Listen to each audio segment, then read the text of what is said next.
All right, welcome back to the show, everyone. Hope you all are having a good day so far. So you guys are awesome. Y'all let me know about the new Eric Smith sports training video. And I've become, as you guys know, I think it was since his very first video, I've become a huge fan of this man's work and this guy's channel.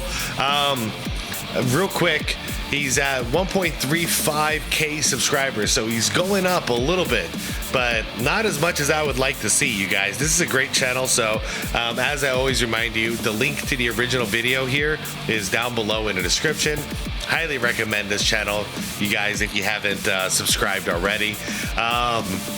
Guys, this is titled How to Fix the NBA's Competition Problem, and I am really excited to hear his perspective on this, because it's something we all know of, we all feel it, we all see it, we know our eyes are not lying to us, because it's not even up to just our eyes anymore. We listen to what the players are saying, and we know, so it's confirmed with our eyes and our ears that there is seriously a mentality thing going on when it comes to the NBA.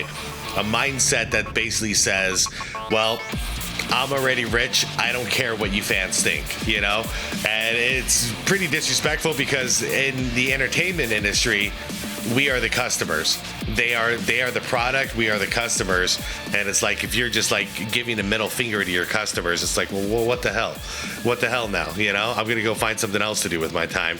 Anyways, guys, like the vid, subscribe to the channel, I'd appreciate it. Also, shout out to members, I appreciate you all. Guys, let's do this. First off, I want to shout out my boy Red Horse Poppy out of the Philippines. The man is a baller and gave me the idea for this video. Shout out to him. If any of you guys have sports psychology or battles of the mind you want to cover in any sport, let me know. I'm going to start branching out to more sports here soon. So let's get to the main topic that has made the Summer League, the All-Star Game, and the regular season virtually unwatchable: the competition problem. Now, I've watched several other people cover this topic, and most of it is covering the actions and statements of the players, and I'll mention a few of them as well. But I really want to be a channel of solutions instead of just bashing on players. So as a former coach, I want to dig deeper into this issue and propose some solutions. And these solutions can work on any level. If you're watching and you're a parent trying to teach your kid healthy competitiveness, if you're a coach, or if you're an up-and-coming player who wants to up the competitiveness and commitment level on your teams, this should help you. Let's get to the first issue: the mentality towards coaches. The problem is, nowadays in the NBA, players like Kyrie and KD have pushed the narrative of we don't need a coach, while at the same time often being mercurial, hard to deal with, and poor leaders. Although I give Kyrie credit, he has matured a lot since the Brooklyn debacle. Agreed. You also have players like Chris Paul and LeBron who think they know more than the coach. You're never going to stop players at any level from having these thoughts, and heck, sometimes they may be right. But the problem is the backing. These general managers and owners put a crazy amount of due diligence into who they hire. If you believe in the coach enough to pay them $5 to $10 million a year, have their back when the star players aren't competing at a high level. People say Pat Riley was too hard on LeBron, that's why he left. No, Pat Riley is one of the few executives doing the right thing. He hired a coach he believed in and has had his back for almost 15 years now, even when the players were trying to get rid of him. And guess what, guys? They've been to 5 finals. The reality is he's being undermined by weak executives like Daryl Morey, who value analytics, star pandering, and stats over hard work and competitiveness. Yeah, when it comes to the Spo thing, that whole situation, the way I always saw it was like Spo was the selected manager essentially by Pat. You're the guy. You're gonna run things through me, and together we're gonna coach this team. We're gonna run this team. Then you got a new guy coming in, a new worker named LeBron, who's basically, he comes in and immediately he goes to the boss, who's Pat Riley, and says, you need to fire this guy Spo. You need to get rid of him. You need to coach. Well, who the hell are you? You just got here, buddy. You don't get to come in here into this organization and make up all the damn rules. That's not how life works out. So no, Pat Riley was not too hard on LeBron. LeBron just can't handle anybody pushing back at all. Like a little bit of pushback, he can't take it. AKA, it's why he's not coachable. Owners aren't exempt either. Look at Matt Ishbia. He comes in thinking he's a basketball genius and forms a 2012 super team around 3 non-leaders, fired good coaches, and threw his team into a rebuild. Yep. Look at us now. Now we're worse than where we started. Now we have no KD, we have no Beal, we have like no draft picks. We just got Booker, you know? At least before then we had Booker, we had Chris Paul, we had what's his name? Oh crap. Plays for the Knicks now. Oh man, it's gonna drive me nuts. I'm a big fan of his. It'll come to me later. That's competitiveness big time. Competitiveness is contagious. If one person on the court is hyper competitive, it forces everyone else to get on board, or you're gonna get embarrassed. The flip side is if star players aren't committed to defense or stand in the corner if it's not an ISO run for them, that trickles down to the rest. If players don't take rehab, it's weird to me when I see something like this and LeBron's not even mad at himself. Not an ISO run. Like, look at him; he just gets the ball and he keeps going, like trying to pretend like it didn't happen. There's a lack of accountability in the NBA as well, along with this competition problem. You can't just bury it, dude. We saw it happen. You should be visibly upset at yourself. You just got burned. That trickles down to the rest. If players don't take rehab serious and or are late to meetings like Joel Embiid, that trickles down. So here's the solution. Owners and GMs hire a coach you believe in and actually have their back. Yeah. Give them authority to run the locker room. No hard-ass autocratic garbage, but tough, fair, hard-working accountability. If you do that, you may have to trade away a James Harden or two, but you will end up with a long-term winning franchise like the Miami Heat. Watch, I bet you they'll be back in the finals in a couple years. Hold each player accountable to work hard and compete. If you're tired, we can reduce your minutes, but we're not doing load management or taking breaks on defense. And guys, if you're an athletic director or a principal out there, this works for your level too. If you know you have a good coach, have their back when the prima donna parents come. I promise you it'll be 1 step back, 2 steps forward. Go with the players that are working hard. The next major problem, overvaluing tools and undervaluing leadership and competitive nature. If you polled NBA GMs who'd you take between Jalen Green and TJ McConnell, it might have been 30-0 for Jalen Green before the playoffs. But after the playoffs, hopefully some teams are waking up to intangibles being a skill. Yep. Genuinely believe that playing hard is a skill, because if it wasn't, everyone would do it. And, you know, when I came in and like, I'm trying to tell you about this guy, Chris Babcock, he's like, you need to stand out. Nobody picks up full court, and you need to make that your calling card. And so we got in the gym 3 times a day, got in elite shape. And he's like, you're going to pick everyone up full court, and that's what you're going to hang your hat on. And it's something that I've created an identity about. And if you play really hard and make life hell for the other team, I mean, the other stuff like the offense, that shit will fall into place.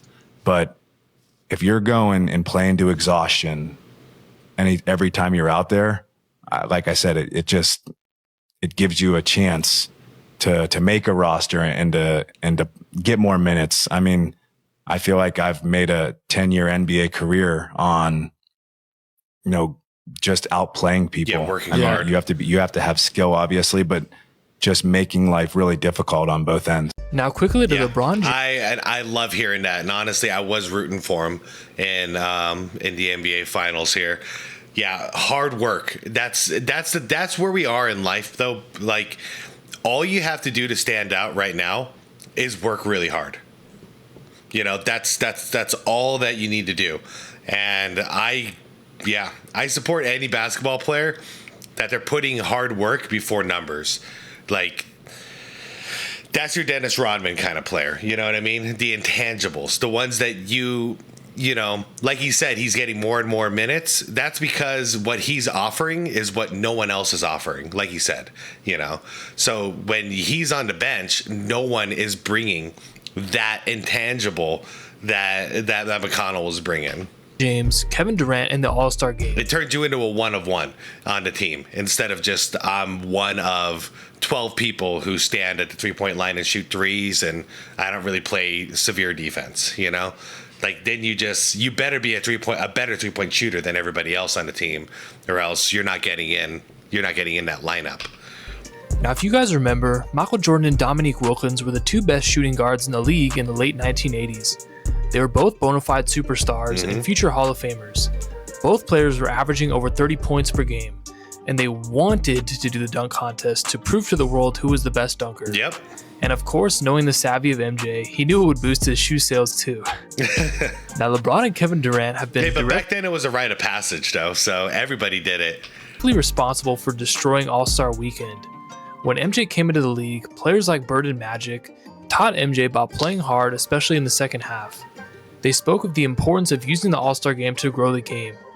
MJ passed this on to Kobe, who was famous for upping the competition in the All-Star game every year, and even got his nose broken after igniting fiery defense from Dwayne Wade. Yeah, Kobe also but I mean, Kobe learned it from Jordan, and Jordan learned it from, I'd say, Larry Bird, Magic Johnson, and a little bit Isaiah Thomas as well, and there's probably others. But this has been passed down. The best players lead the charge on the All-Star game. It just ended with LeBron. The dunk contest as a rookie. LeBron became the youngest ever winner.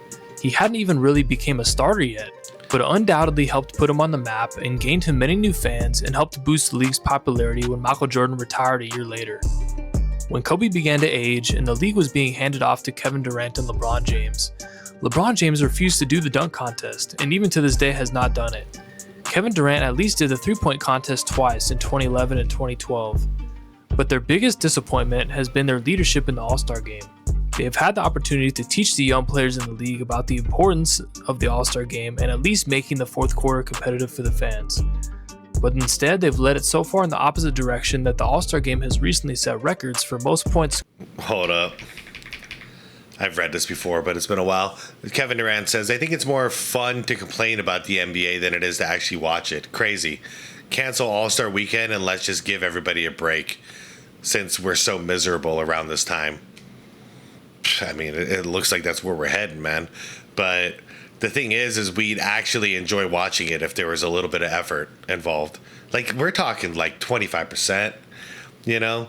Just like a little bit of effort, a little bit of defense. We'd actually really enjoy these games because we're trying, but less and less of us are trying each year. So is the solution to just say, screw it, get rid of it? Or is the real solution that someone takes charge in the NBA as far as you guys, you players, and someone leads the charge and actually plays hard and sets a tone? You can fix it just like that. Or is it just easier to just throw it in the trash? An old tradition. That was a way to thank the fans. I think you got this one wrong, KD. You're wrong on this, KD Trey. Points scored and to become a completely unwatchable joke. There were people that came before these guys. Now, you know as well as I do, Mike, 1 or 2 guys that have the right attitude about this, that is a superstar, changes everything. That's all. Remember what happened last year. In last year's All-Star game, Dr. J and Larry Bird, you heard the story just like I did, Wilbon. They made sure we know. Actually, wait. It was rumored to be these 3. The Big O, Reggie and Larry. So was that Indiana? Was it that one then? Dr. J and Larry Bird walked into the locker room and talked to the players. And they talked to the players, and the NBA thought, yes, the players are really, really listening. They're really, really getting it. And then one of the superstars, who will remain nameless, but everybody can surmise who that was, gave a side eye to those guys while they were talking. And then the players went out there and let 400 points be scored.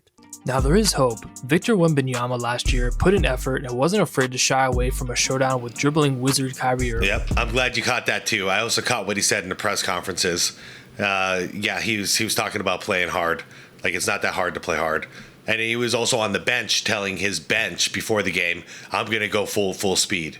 You know, I can go full speed. Unfortunately, he came off the bench, so he didn't get to set the tone. But he was... The highlights of this entire All-Star game, whatever games, tournament that they did, was, for me, it was Kyrie and especially Wemby.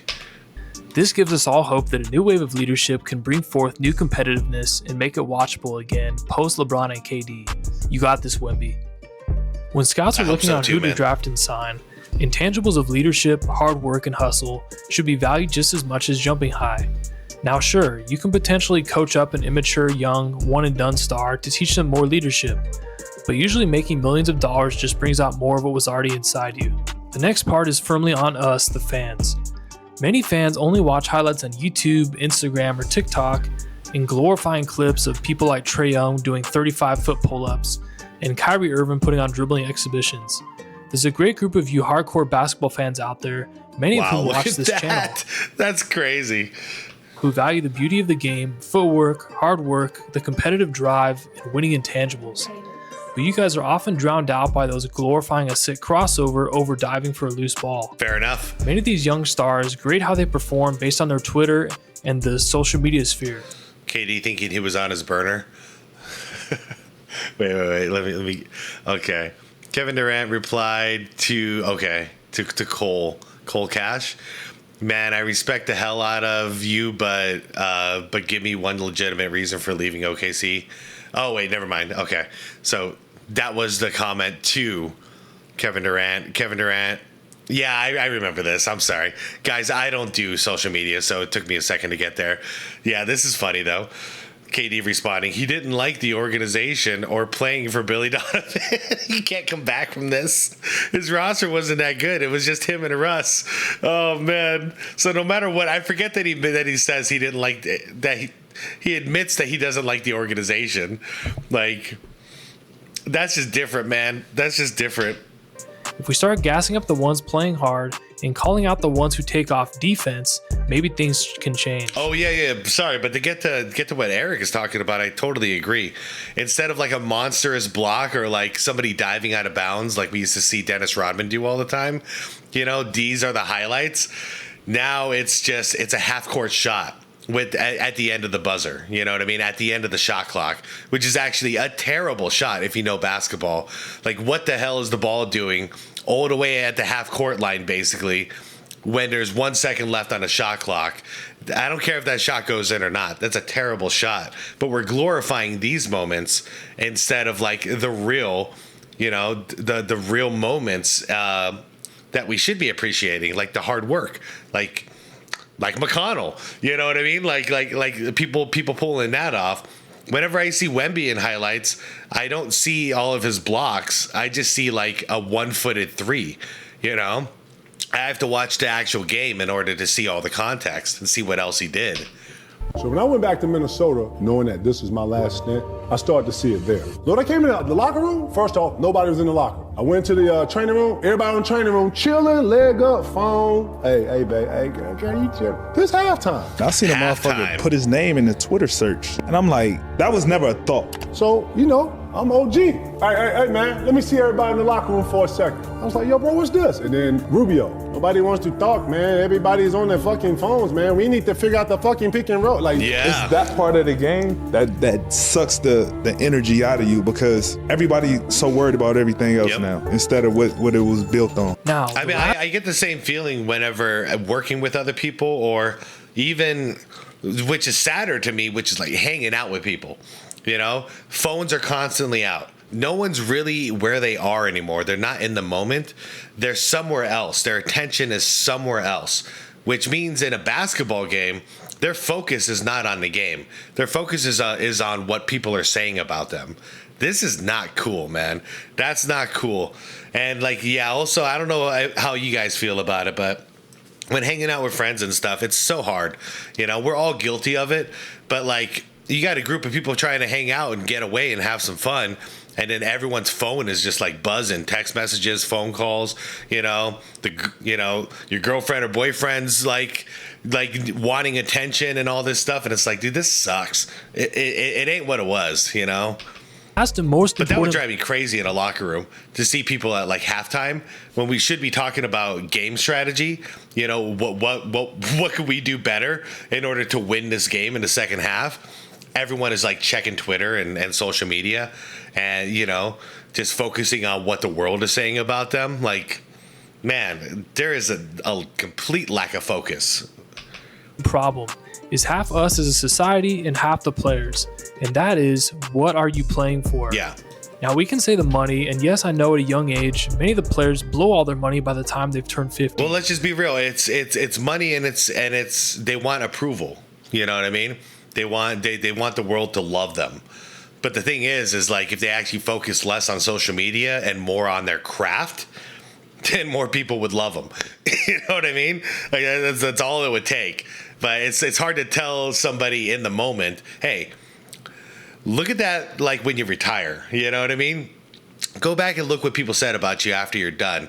You know, like that's one thing I really enjoyed about Michael Jordan is that throughout his journey in the NBA, whenever he was asked about his legacy, he'd always just stop and be like, well, I don't know about that right now.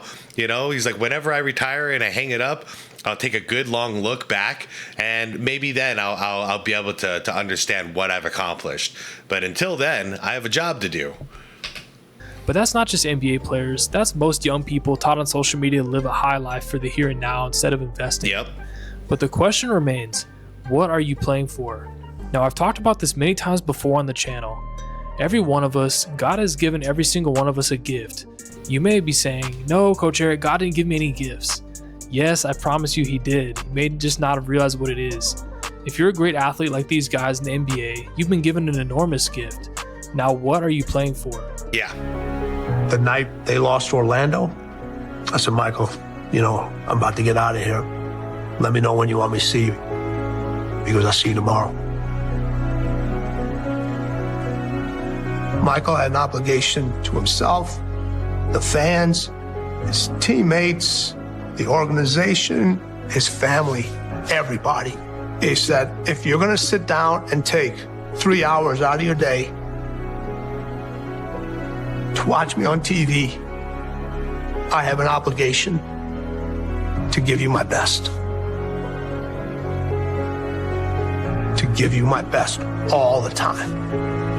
So you see, MJ could have done what everybody now does. You lose, and then you go into your echo chamber of people just enabling you and being like, oh, it's okay, MJ. You're still the greatest, blah, blah, blah, blah, blah. All this crap. He could have done that and been like, yeah, whatever. We lost, but I'm the best. Okay? That's the modern method. What MJ did is before he could even hear anybody's critique of himself, he was already his worst critic. He knew he failed. You know what I mean? He knew he tried, but he wasn't in the proper basketball shape. He's talked about it a lot. So he knew exactly what he needed to do to get in the right basketball shape so this never happens again. And guess what he did? He did it. Instead of listening to what other people are saying about him, am I accepted? Do they hate me now? He doesn't give a damn. He's got an obligation. He's got a job to do. So he spent the entire offseason doing that while filming a movie, Space Jam, and just working and working and working. Why? Why is he doing this when no one's watching? Because it's not about attention. It's about being the best at your craft. And that's what I loved about the guy. He can care less what people say about him. If somebody went up to him and said, like, you're not top 10 all time, he'd probably just laugh and walk away. You have an opportunity to have pride for yourself, to get the best out of your ability, to have pride for your family, to represent the generations who came before you and the organization, and got you where you are. And the organization who drafted you. I know there's a lot of hate going on between players and organizations, but still, we got to be fair. That organization birthed your life into the NBA. They took a chance on you, especially if you're a high draft. They took an insane risk on drafting you. Are you going to deliver for them, or are you not going to deliver and blame them on your way out? Which is it going to be? What kind of guy are you? Opportunity to show all the young kids and fans out there watching you that when you've been given a gift, you work hard to make the most of it. You're going to go out and play hard every night to set an example. Where did we lose this? Somewhere along the line as a society, we stopped actually watching, deeply analyzing, and paying attention. We just consumed BS news reports from ESPN, stats and narratives from people like Ric Raida, and stopped actually looking deeper. Why are we as a society glorifying players who've been given an amazing talent but aren't working hard, over players who've been given less talent but who are playing hard every night? If we go back to having quote-unquote fan favorites who are playing their butt off, maybe some players will start to strive for that. When we give away our fandom just to guys who are talented, we are pushing players that direction. So that's the solution, guys. Start a grassroots campaign among your friends. Support the guys that play hard every night. I've already given you one in TJ McConnell. If you look hard, there's plenty more out there.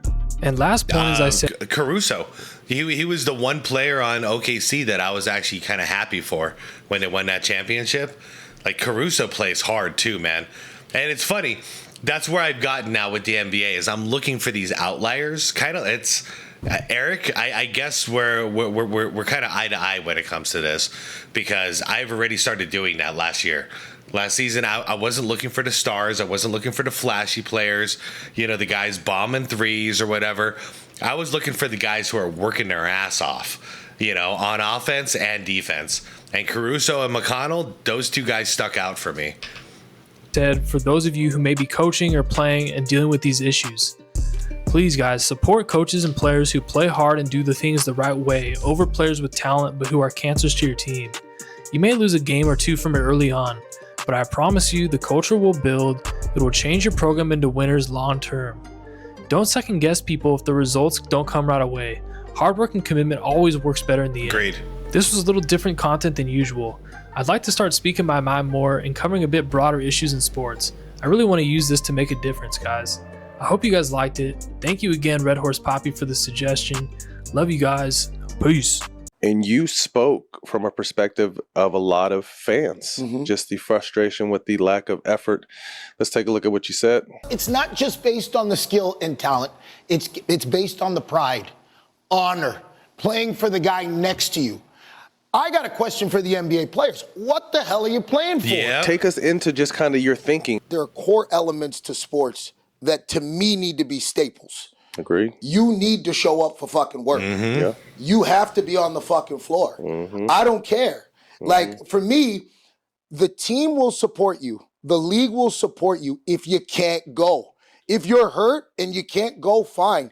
But I'm watching Kobe walk off the court with his friggin' finger dislocated, popping it back in and going. His Achilles is torn, and he's shooting free throws. These are the facts. This is not like I'm not making it up. That's real. It's right there for you to see. So do we want to celebrate that or not?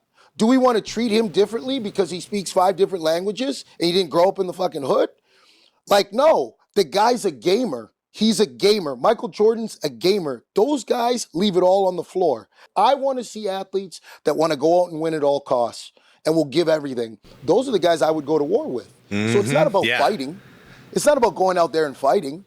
You got to fight for the opportunity. You have to fight for the next generation. You have to fight for yourself and your family. You have to fight for the league. In our sport in hockey, there's a lot of guys who didn't make $1 million a year, that didn't make $8 million, $9 million, that had to go and find jobs after playing. But you want to know something? Those guys played banged up. They played hurt. They played injured. They fought. They gave everything they had to give. And that has allowed me to make the money that I made in the National Hockey League. That has allowed me to have a decent job after my career's over because now we have a TV deal. It's not always the best team that wins. It's not always the best player that ends up hoisting the trophy. But ultimately, what I have to take from you is when I watch you for 82 games, do you give everything you have? Yeah. Do you show up every night? Do you do right by your teammates? Do you do right by the game?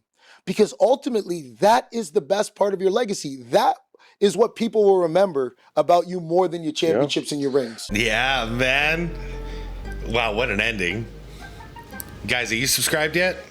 Why not? It's okay.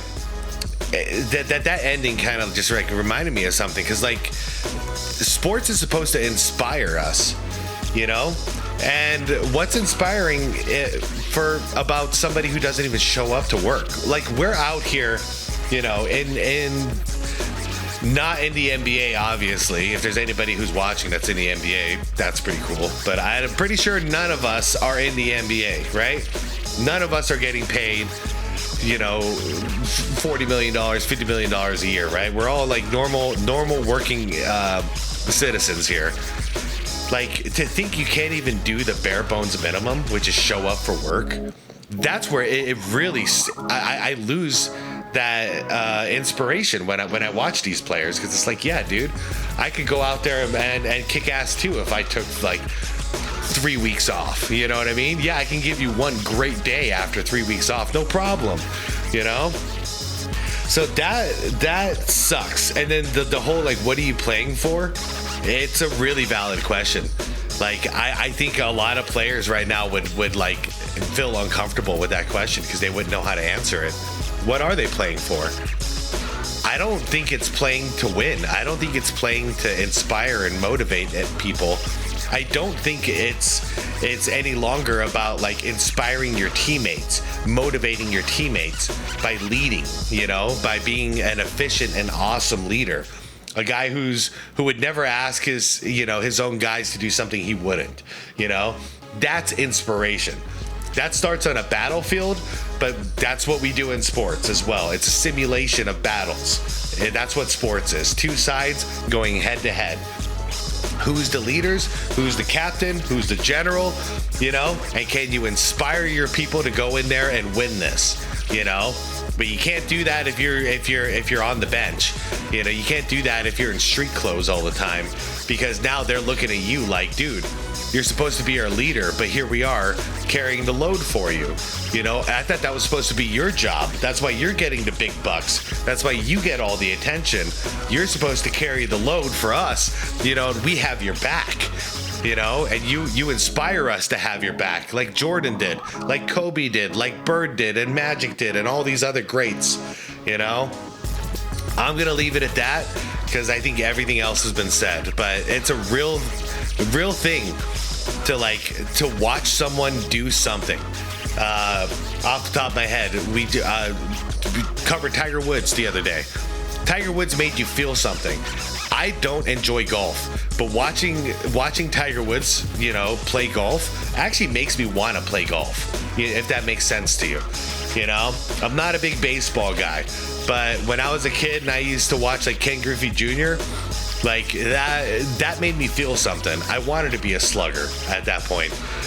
Same thing with basketball and every other sport. Bruce Lee, you know, like these people make you feel something and you walk away inspired, and you're thankful that you got an opportunity to watch them, because you couldn't just like wake up with that inspiration on your own. We had to get it from somebody else, you know, and then we mimic those people, and then we try to be better than those people eventually, and then pass that on to the next gen.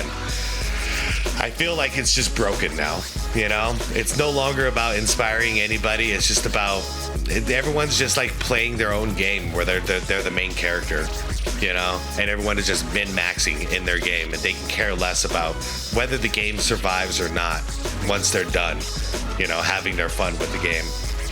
All right, guys. On that one, I am out. Guys, thank you so much for watching. Eric Smith, if you happen to watch this reaction, shout out, man. You're doing great.